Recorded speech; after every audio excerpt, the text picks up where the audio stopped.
Beleza, já começando então a gravação. Boa noite mais uma vez, né? O pessoal daqui a pouco também está chegando aí, tem aluno que está chegando em casa, né, do trabalho. Alguns estão no trabalho, né, Guilherme? Então, isso aí faz parte. Pessoal, vocês já me conhecem, né? Eu sou o professor Tarcísio.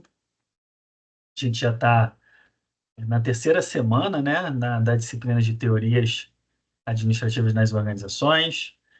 E o nosso encontro hoje é para justamente trabalhar um assunto da nossa disciplina, um assunto que eu entendo que é importante e principalmente que possa ser de fato útil para a vida profissional de vocês, tá? Eu vou projetar agora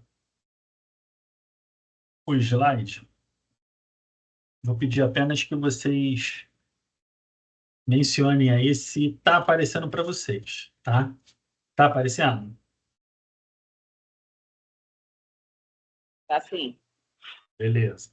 Agora me diz se está aparecendo aí o outro slide, se aparece que eu passei o slide.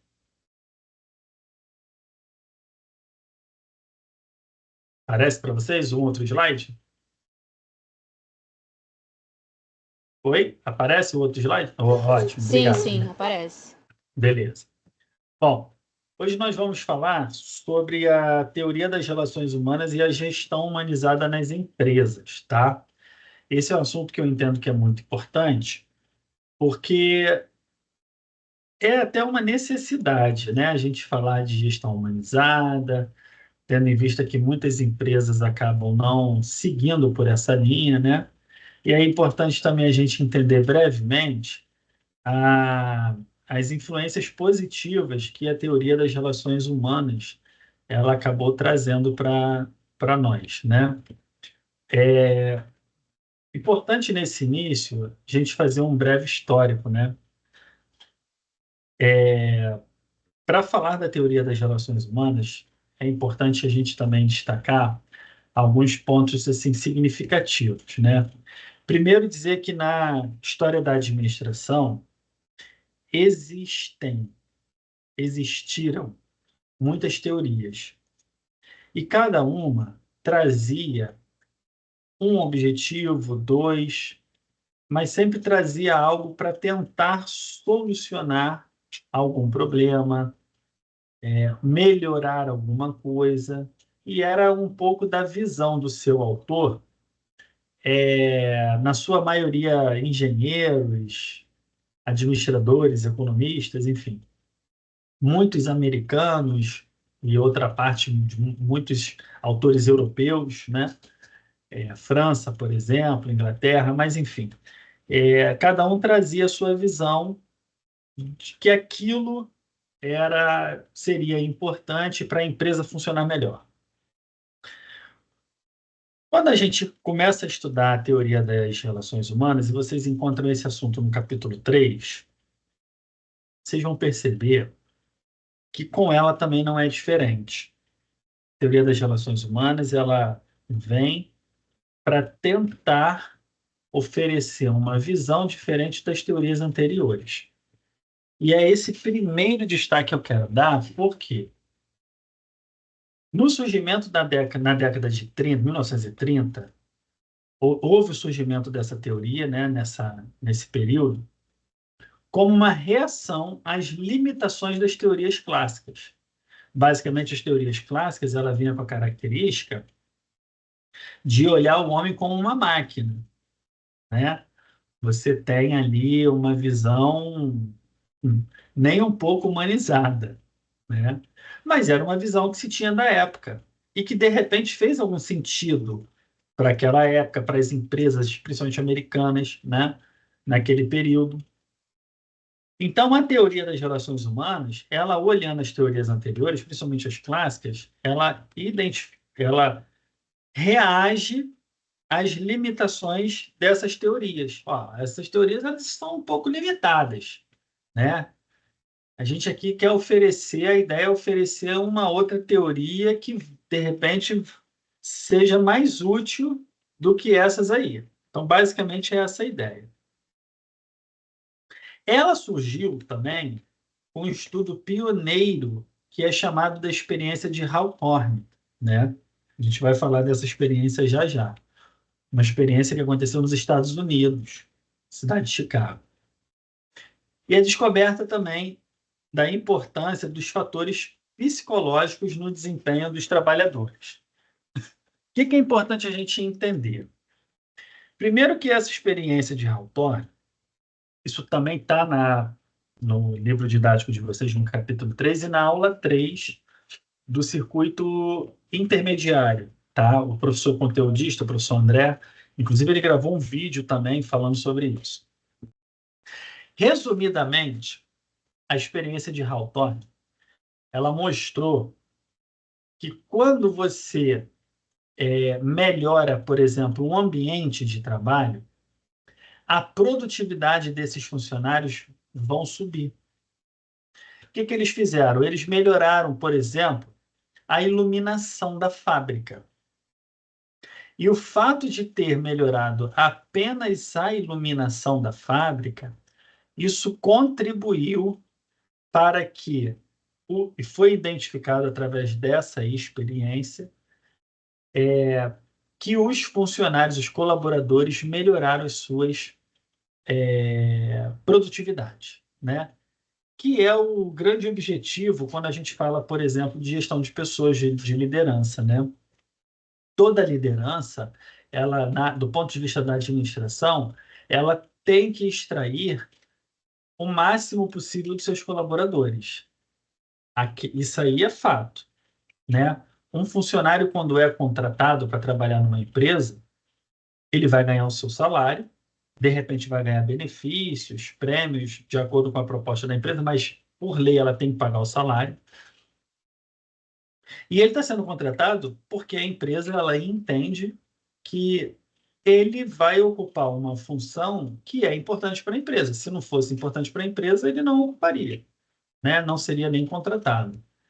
A partir do momento que a empresa contrata esse funcionário, ela quer extrair, ela quer que esse funcionário ele entregue o melhor. Mas a gente sabe que nem sempre isso acontece, né? Nem sempre o funcionário ele está entregando o melhor. Esses dias mesmo, a minha esposa ela trabalha numa empresa e ela ocupa um cargo de liderança. E esses dias ela estava, eu não posso usar a expressão aqui, mas eu diria que ela estava muito nervosa, muito irritada com alguns colaboradores que compõem a equipe dela. Ela estava reclamando porque os colaboradores, em certos momentos do dia, parece que não quer trabalhar, não está nem aí para o serviço. Assim, resumidamente é isso, tá, gente? Falando assim, a grosso modo. E a gente sabe que acontece. Também acontece ao contrário. Você tem colaboradores que são excelentes, que entregam, sabe, muito resultado, mas isso não é uma regra. E eu virei para ela e falei assim, olha, a tua função enquanto líder, gestora, é tentar virar essa chave. Então, você vai ter o desafio de fazer reuniões, de mostrar. Você também tem que dar chance, né? Ela, não, com certeza, eu vou dar chance. Aquela coisa de casal, né? Um às vezes compartilha com o outro, e aí acaba demonstrando a irritação em casa, mas que não pode demonstrar no trabalho, né? Eu falei, ó, vai com calma. E é aquilo, se não der jeito, o jeito é trocar, desligar e contratar uma outra pessoa. Mas tenta dar um jeito, porque eu parto desse princípio, né? Eu acho que o gestor ele tem que dar oportunidade, né? Às vezes a pessoa não. Porque eu já tive oportunidade, né? E eu já tive. Eu era muito ruim. Eu comecei no mercado com 17 anos. Daqui a pouco eu estou fazendo meus 40 anos. E quando eu olho para trás, eu falo: Meu Deus do céu, como eu era ruim. Mas me deram a oportunidade para melhorar. E eu melhorei, né? Eu sei que nem todo mundo melhora, mas tem gente que melhora. Então, assim, como você não sabe quem, então dê oportunidade, pelo menos uma vez, duas vezes, né? Então, a gente parte desse princípio. Então, A experiência de Hawthorne, ela mostrou que a produtividade melhorava. E isso para a administração é excelente, porque começou ali a entender, naquela época, que pensar no fator humano é importante para as empresas. Até então não se tinha esse pensamento. E era um pensamento também muito rejeitado por muitas empresas, muitos outros teóricos. Falavam, não, isso é um absurdo. É claro que hoje, quando a gente analisa, olha isso, a gente vê que não é um absurdo, porque a gente sabe, até porque tem muitos estudos que mostram que se você privilegiar o fator humano na empresa, os colaboradores, de diversas formas, há uma tendência, há uma perspectiva de que isso também tenha como resultado uma melhor produtividade, né? Eu estava dando aula agora mais cedo para outra turma, de outra disciplina, também na área de gestão. Eu falei com eles, ó, na administração não existe uma receita de bolo, tá? Ou seja, se você fizer isso, você alcança isso. Não tem. Até porque se tivesse, todas as empresas teriam sucesso, né? No entanto, tem empresa que está muito bem, daqui a pouco está muito mal. O que tem na administração é o seguinte, olha, se você fizer isso, possivelmente você vai alcançar esse resultado. Provavelmente você vai. Então, são coisas prováveis. Tá? Então, aqui, eu vou estar usando esse termo. Ó, possivelmente, provavelmente, você vai ter esse resultado. Então, hoje, a gente entende que pensar no fator humano pode contribuir muito para a geração de bons resultados para a empresa. Tá certo? Só que naquela época não tinha essa ideia. Absolutamente não tinha. As teorias anteriores eram teorias que o ser humano era como se fosse um escravo. E agora não, pô, eu preciso pensar na condição do ser humano, da pessoa. Fatores psicológicos, ambientais, estruturais. Isso me faz lembrar, hoje a gente tem, já há alguns anos, a gente tem o conceito de análise de ergonomia. A cadeira que o teu funcionário está usando, ela é boa? Ela não está prejudicando a coluna do teu funcionário?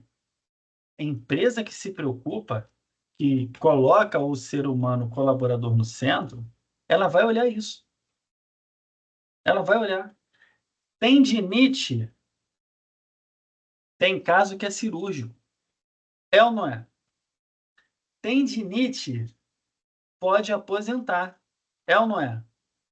Uma cadeira que não é compatível com as funções, às vezes com o corpo, com o peso, com a altura da pessoa, pode ou não pode dar uma hérnia de disco?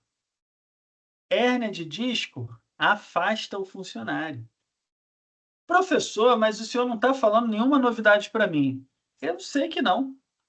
Mas olha para trás, na época da teoria das relações humanas, e veja como que isso evoluiu. Porque lá atrás, há um século atrás, quando surgiu essas discussões, essa experiência, foi taxada como doido. Não, isso aí vai prejudicar as empresas. E eles estavam trabalhando para mostrar o seguinte: não, errados estão vocês. A gente tem que pensar no fator humano. Eu sei que eu tenho que pensar na estrutura, como o Fayol diz. Eu sei que eu tenho que pensar na execução das tarefas, como o Taylor diz. Mas pera lá, e o ser humano? Aonde vai se encaixar? Né? E aí, essa experiência, esse teste, essa pesquisa, se assim a gente pode dizer, ela foi fundamental para poder mostrar o seguinte: olha, só de ter melhorado a iluminação, melhorou a produtividade. E aí começou-se a pensar e a ampliar essa reflexão crítica, essa análise crítica sobre a condição do ser humano. e se estendeu até hoje, e ainda hoje muitos estudos são feitos. Uma coisa que é nova, mas não muito nova, né, é a questão do home office. Ela é nova no sentido de que ela meio que estourou, teve um boom na pandemia, né? Em março de 2020, né, o Brasil entrou nessa condição de pandemia e durou um tempo. Então, a partir dali, nem todas as funções, né, mas muitas funções passaram. Muitos trabalhadores passaram a trabalhar no formato home office. Hoje, numa fase pós-pandêmica, a gente tem uma realidade assim, das empresas estão amadurecendo mais. Muitas empresas continuaram com home office, outras optaram pelo sistema híbrido, né? Onde você vai trabalhar na empresa durante alguns dias e os outros dias você trabalha em casa. E tem empresa que não quer, né? Então você tem as três situações. Mas você tem as três situações. É uma coisa que ganhou, já existia antes da pandemia, o home office, só que ela ganhou maior notoriedade e mais prática durante e após a pandemia. E pensar no ser humano hoje é um desafio para o setor de RH, por exemplo, para os funcionários que estão trabalhando em casa. Vem cá, na sua casa você tem condição de trabalhar home office? Você tem um espaço para você? Tem empresa que faz esse questionamento. Porque é uma empresa que entende que nem todo mundo tem estrutura física para isso. Eu tenho um primo que durante a pandemia ele passou a trabalhar home office. E ele falava para mim, primo, eu detesto. Falei, pô, mas é maravilhoso trabalhar home office. Eu fico no meu quarto, em silêncio. Aí ele virou para mim e falou assim: pois é, primo, você tem um quarto. Lá na minha casa eu não tenho um quarto só para mim. Aí o meu irmão chega com os meus sobrinhos, aí fica aquela bagunça. Eu não tenho paz para trabalhar. Eu prefiro